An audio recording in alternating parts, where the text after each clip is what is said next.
Hello everybody, this is White Wolf, and we're going to be going live talking about the act of doing and what it means to have aligned action. What does it mean to be thrusted into something unexpectedly and to just act, not being dependent upon how you feel, if you meditated upon it, and just wanting to know how you can flow with life with the act of spontaneous combustion, how everything can spontaneously and miraculously happen, and just looking for the signs, the miracles, and the wonders that are presented to you. Can you act upon the aligned action and the manifestations that lead to other waves of energy, and to align yourself to your own divine self and to usher in to a greater, deeper sense of your own consciousness? Will you be able to intend upon it? Will you be able to meditate upon it? Will you be able to act upon something even though that you're not ready for it, even though that it doesn't feel comfortable, even though that you don't feel good? Because it's not just based on how you feel good, but it's the act of doing it. It's finding your range of motion. It's finding your center. And it's just acting upon the things that excite you the most and seeing where it leads you and generating those different causes, which generates different effects, and seeing how it generates multiplicity, how it generates simultaneity, how it generates something spontaneous so that something new can come into your life. And when you always invite the new, you will see that the act of doing is really understanding the range of motion, and also just the very fact that you're willing to act on faith. You're willing to act upon your desires, act upon your excitement, but also be able to let go of bad habits or things that are limiting you or things that are holding you back from tapping into your truest wisdom. So it's seeing that I went to the gas station and I wasn't feeling very good. I was very tired, but I went to the gas station and I bought a $2 lottery ticket and I manifested $50. So even though that I didn't feel good, even though I wasn't tapped in, even though I wasn't feeling empowered, and I was feeling kind of drained and I was feeling kind of dense, but the very fact that the divine will thrust you into moments where you are not expecting it, and also when you're not ready for it. Just always expect the unexpected, and always expect to just show up to your life as if you're meant to be there, and knowing that just by the fact that some people think that certain spiritual behaviors are more worthy or more deserving than others, I think is horseshit.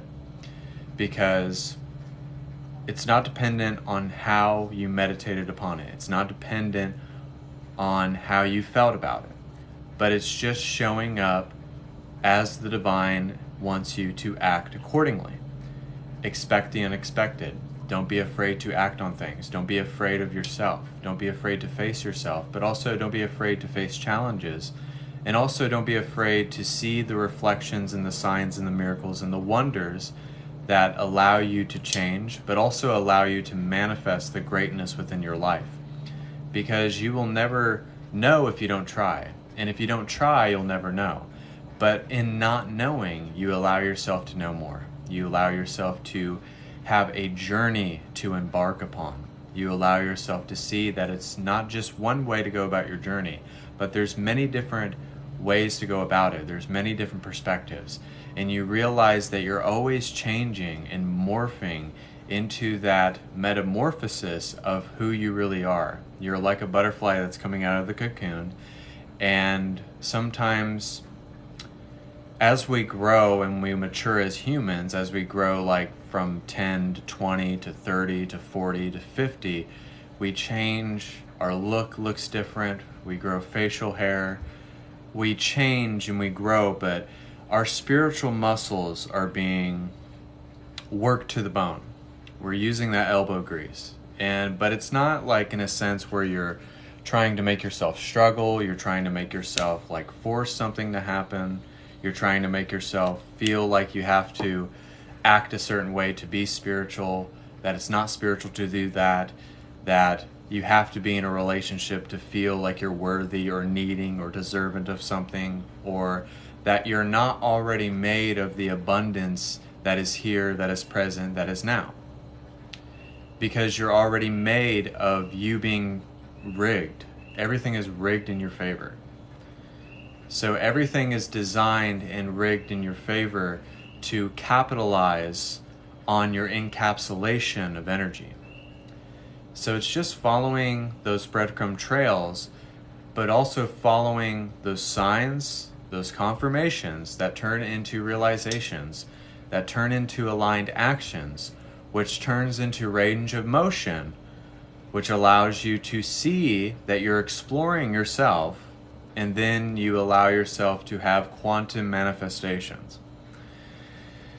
So it's like you're dropping this one habit, you're stopping doubting yourself, you're quitting the habit of hating yourself or giving yourself pity or having this arrogant like you're above everything. But it's really seeing that what are you, what do you want, how do you see it, and allow yourself to be the vision before the vision becomes itself. So it's allowing the vision to be the overarching theme of your life and the narrative and what you carry as that sacred flame, because you're that sacred flame that's lighting up the darkness. So we can never feel like we're waiting. We can never feel like we're late. We can never feel like we have not made it to the party, because we have already made it to the party and we're the celebration. We're the confetti, we're the cake, we're the wonder. We're the friends, we're the family, we're the partner, the husband, the wife. If that's how you want to envision it, but it's how you want to envision it.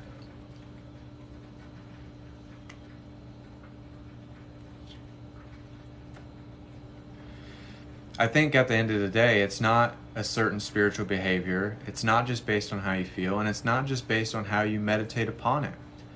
But it's knowing that you're anointed and equipped, and that you'll be thrusted into moments where it's going to throw you off guard. It's going to be unexpected. It's going to be spontaneous. You're not going to know what is real or what is not real. You have to have discernment, and you have to see for yourself, and you have to see through that illusion that it's not just ending here, that your life has just begun. You have to feel that you're the never-ending, ever-expanding consciousness, because you've only just begun. You're the beginning of the end, and that means the end of what you were before is the beginning and the ushering of something new to begin. You have to think of it in that present tense. You have to think of it in the present moment. You can't think of the past, and you can't think of what's about to happen in the future. You have to be right in that moment, in that nanosecond, in that quantum leap within your own self.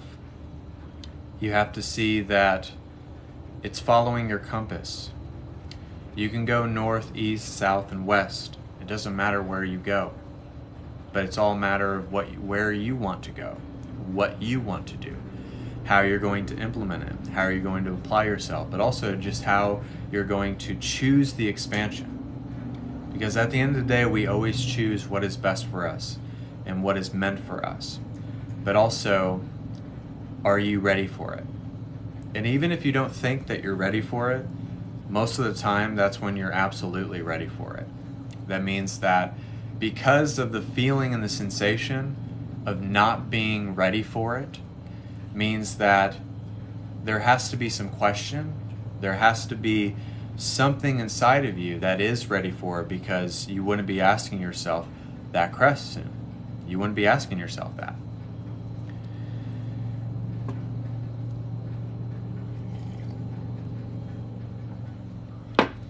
So it's not about the direction of where you go. You can make it even harder on yourself if you want to. But if you want it to be smooth, if you want it to have some ease, some grace, and some wisdom, that's fine too. But if you want to learn the hard way, that's accepted as well, because all paths lead to God.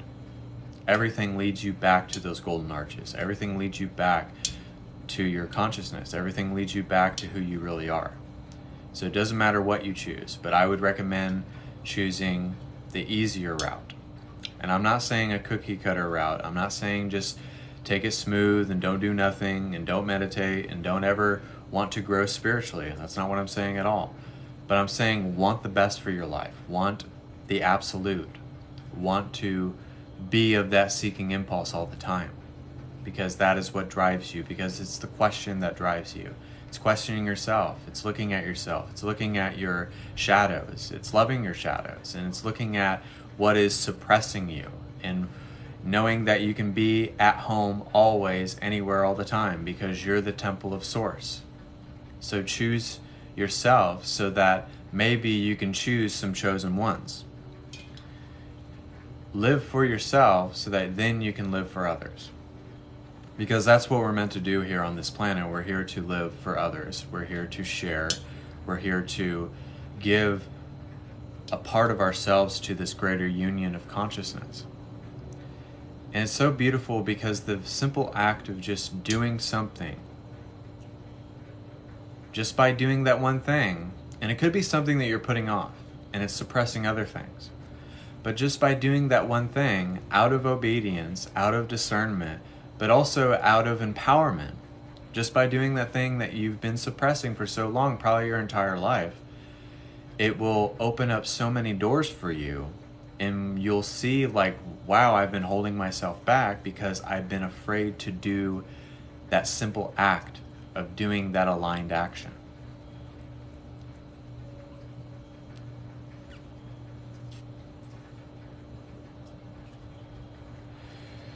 Actions freak humans out because we're afraid of what's going to happen after the fact. Sometimes we want to feel safe. Sometimes we want to feel secure. Sometimes we want to just coast.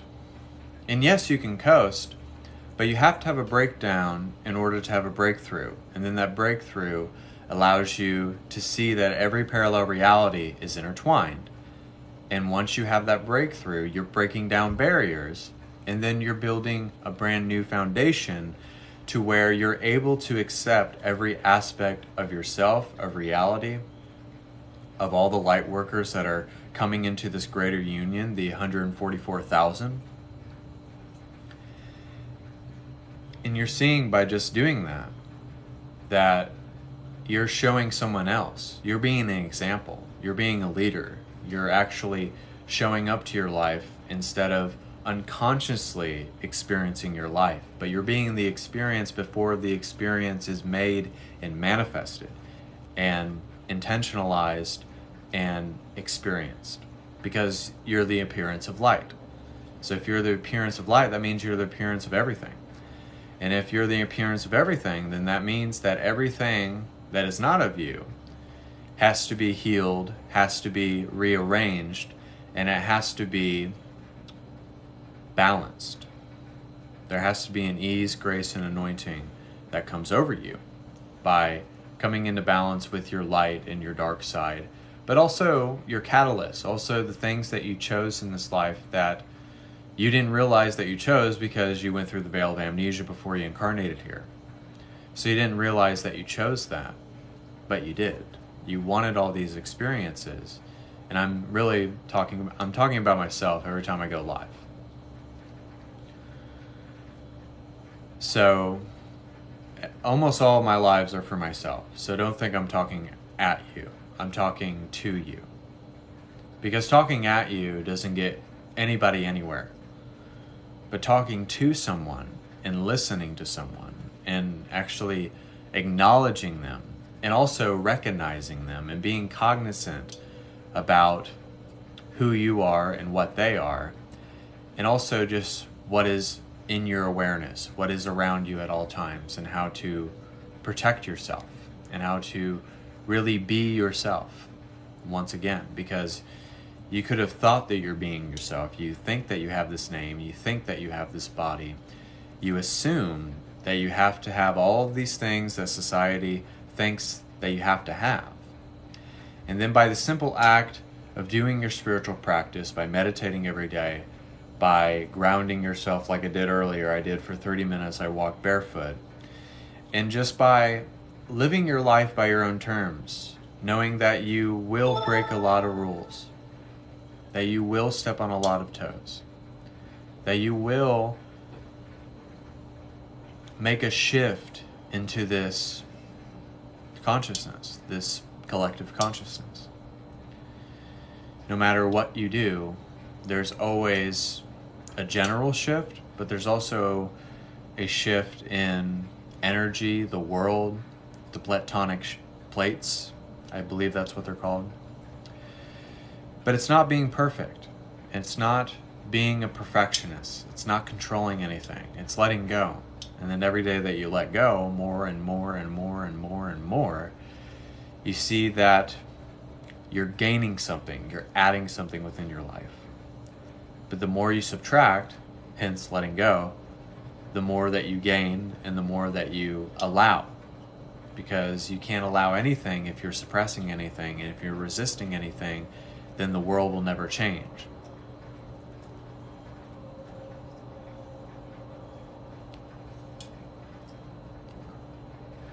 Meaning that your inner world can't change, and if all of our inner worlds are not changing, then how can we change the world? So how are we supposed to allow the world to awaken if we're not willing to awaken ourselves? So that's why everybody embarks on this journey. Rather it's painful, rather there's suffering, rather there is things that we don't like, or moments that we dread, or moments that we try to avoid, it will always come back to call our feet to the carpet, to allow ourselves to see that we need to focus, we need to have attention, we need to have an awareness of the observer observing itself, to the point where we allow ourselves to be the higher self. We allow ourselves to be a vessel. We allow ourselves to be a divine channel. In the very act of allowing this vessel to be a divine channel to the divine by its own divine obedience and love and compassion and non-attached way, you will allow yourself to find that truthful understanding of enlightenment. Because I don't believe that the divine tries to judge us for being triggered or being angry. But it's like, are we going to dwell within that shadow? Are we going to allow our undoing to be the doing of not applying yourself? So we have to have a redo in order for us to be a doer. It's very simple terms, but it's very deep, because the act of doing something is mean that you have to do it. You have to act on it. But you also have to believe in yourself to the point where you don't have to imply faith or imply what it looks like. Or you don't have to see what it looks like before it happens, because it's already going to happen. But you have to let go of the control of feeling like you have to force it to happen. Or you have to force that maybe I don't know how to do it. Maybe I'm not willing to do it. Maybe I'm resisting the fact of doing it. But then you'll be thrusted and almost forced to do it. The divine forces us to do things, whether we like it or not.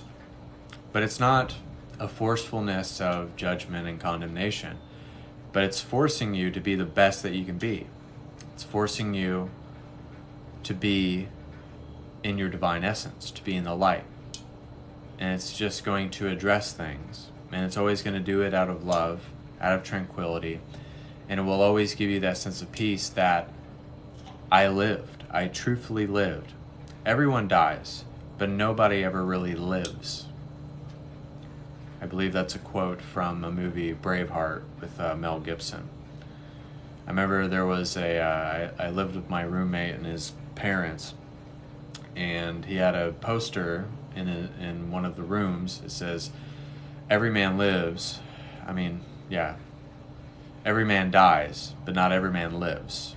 And that's a true thing, because most people are living a metaphysical death.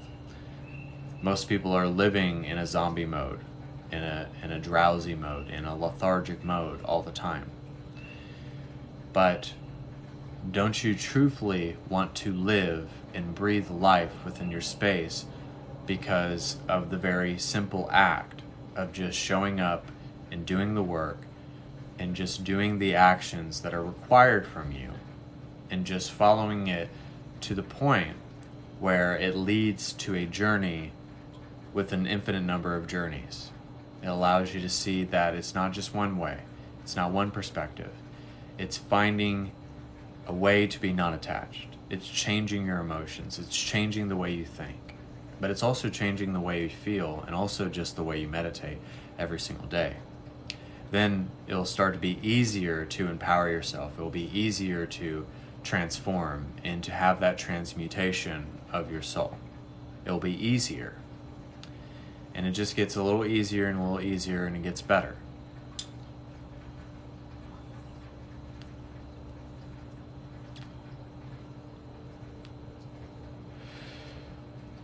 It just gets better. It always gets better. So that was my message for tonight. We're going to do a meditation. So with this meditation, I want you to see yourself succeeding. I want you to see yourself doing actions. I want you to feel as if you're teleporting into the next manifestation of that said experience, and the sensations that come with it, but also the way that it's unfolding, the way that it's manifesting, and also the way that you can change with the energy, with the codes that are being downloaded within yourself, and also just understanding that there can be a transmutation, there can be a source of telepathy to where that you can directly connect your third eye to the heavens. So that's what we're going to do. So you can focus on an object, you can lay down, you can keep your eyes open, you can get up and dance, whatever you want to do, but don't allow people to tell you how to meditate or how to feel or how to tap in. Allow yourself to be cognizant and have the recognition and the allowance of tapping in. So everybody take a deep breath.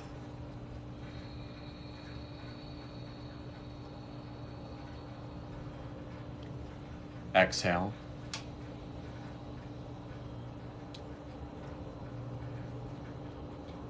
Allow yourself to feel once again.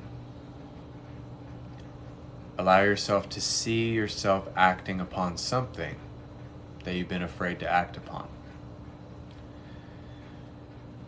And when that moment arises, have true acceptance. Don't have any judgment, don't have any lack, don't have any doubts or any thoughts that do not accumulate into anything good. And it's not just about feeling good. It's not just about being in a meditative state when that said thing happens, but it's just snapping into that divine consciousness. Allow yourself to transform in seconds. Allow yourself to be that source of creation right then and there.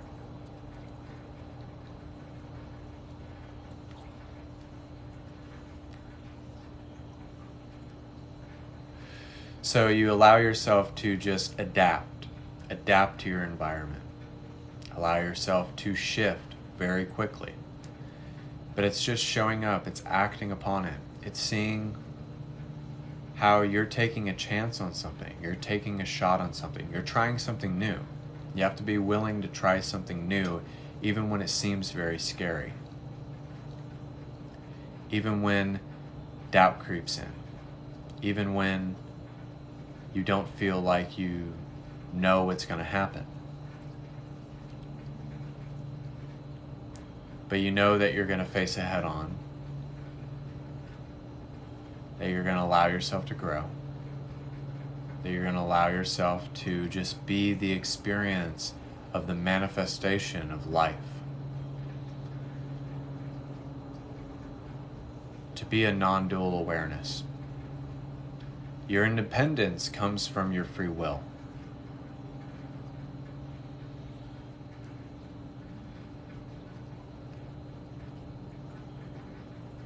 It's independent because you have the willingness to be free, the willingness to do good, and the willingness to love.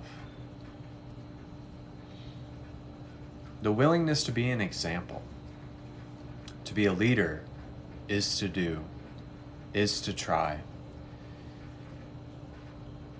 is to have wisdom and discernment at all times.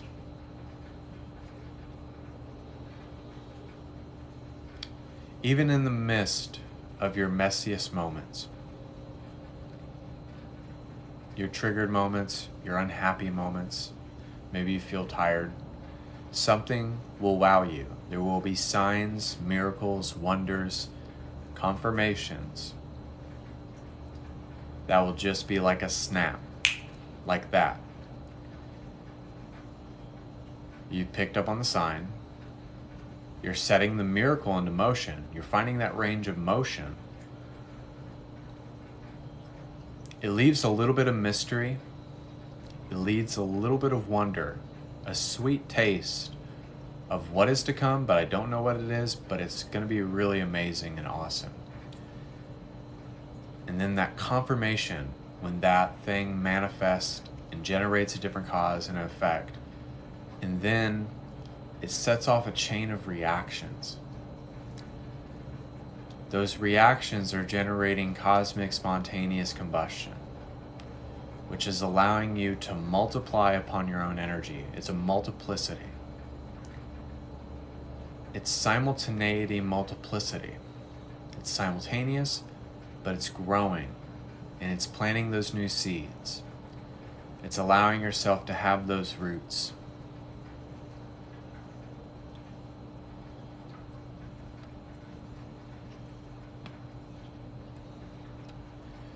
It's allowing yourself to see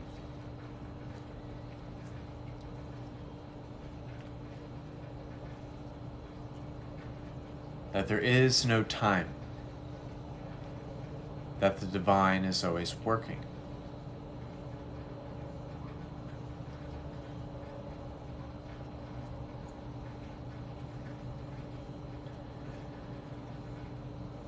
And it's just willing to elevate with the energy.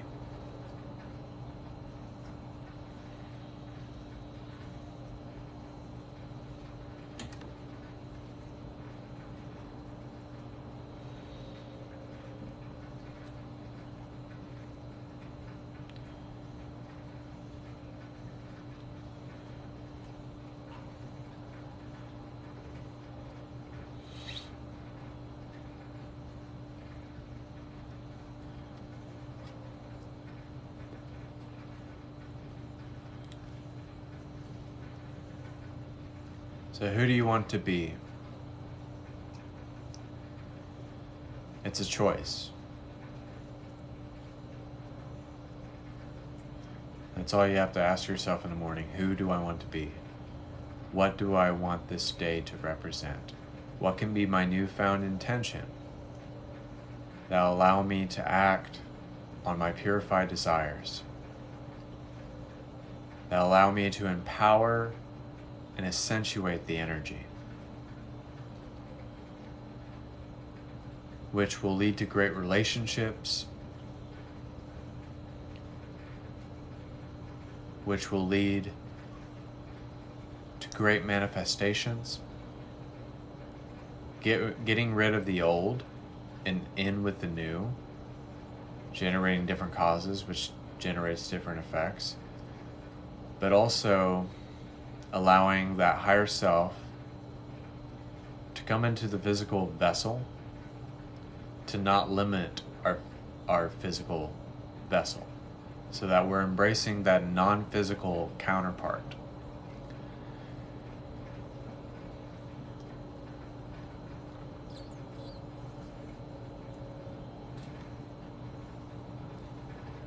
So therefore,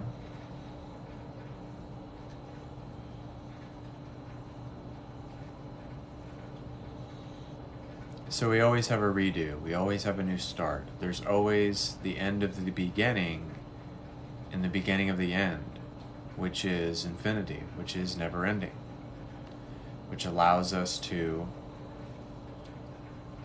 send signals out into the ethers by doing, which will allow us to receive more. We have to see for ourselves. If we don't, then we're just closed in, we're restricting ourselves and causing more resistance and more pain and suffering by not doing what we need to do. Sometimes it's just following the requirements, using that obedience, but also using that discernment and knowing that it does not matter what you choose. It is your choice at the end of the day.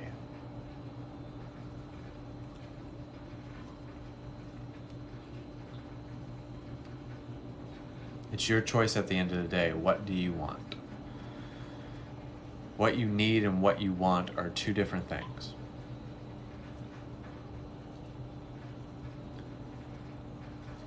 What you need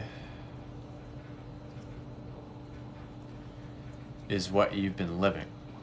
But what you want is the excitement, is the imagination, is that childlike wonder of acting upon those desires.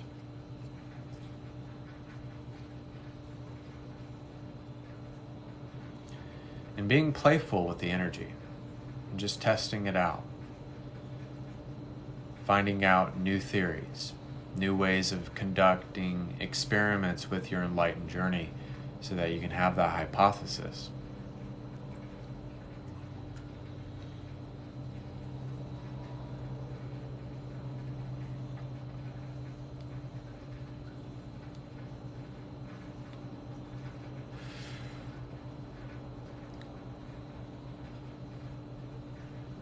You're in the absence of time. That means you have all the time in the world, because you're the world. And allow that inner world to know itself so that your outer world is counterbalancing your inner world.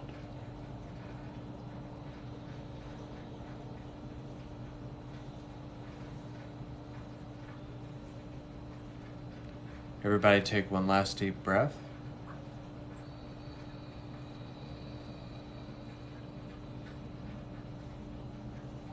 Exhale.